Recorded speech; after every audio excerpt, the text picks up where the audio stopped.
ఈ రోజుల్లో మనం పిజ్జాలు బర్గర్లు ఇట్లాంటివి తింటున్నాం, కానీ మన అమ్మమ్మల నాటి కాలంలో మంచిగా వాళ్ళు హెల్తీగా ఇలా తోటకూరలతో ఆకుకూరలతో మసాలా వడలు అండ్ గారెలు, బొబ్బర గారెలు, పెసర్లతో చేసిన గారెలు ఇవన్నీ చేసుకొని హెల్తీగా ఉన్నారు కదా ఇప్పటికి కూడా.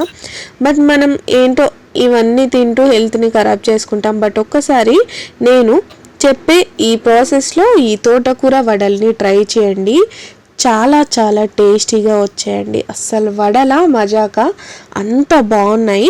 అండ్ మీకు ఈ వీడియో ఇంకా డీటెయిల్గా కావాలి అంటే నేను కింద డిస్క్రిప్షన్లో లింక్ ఇస్తాను, లేదా మన శ్రీవాణీస్ కిచెన్కి విజిట్ చేయండి, మీకు ఫుల్ వీడియో అవైలబుల్ ఉంటుంది. దీనికోసం నేను ఇక్కడ 250 గ్రామ్స్ ఆఫ్ శనగపప్పు తీసేసుకొని రాత్రంతా నానబెట్టుకొని కాస్త బరకగానే వాటర్ లేకుండా మిక్సీ పట్టేసుకున్నాను.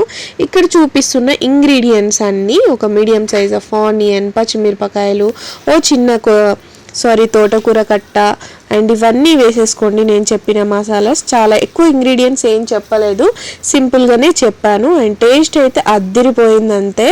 అండ్ ఇక్కడ చూపిస్తున్నట్టు హై ఫ్లేమ్లోనే పెట్టుకోండి. వాటర్ అయితే అస్సలు యాడ్ చేసుకోవద్దు, ఎందుకంటే నూనె చాలా పీల్చుతాయి కాబట్టి. సో నేనైతే ఈరోజు చేసినప్పుడు ఆయిల్ అయితే అస్సలు పీల్చలేదు.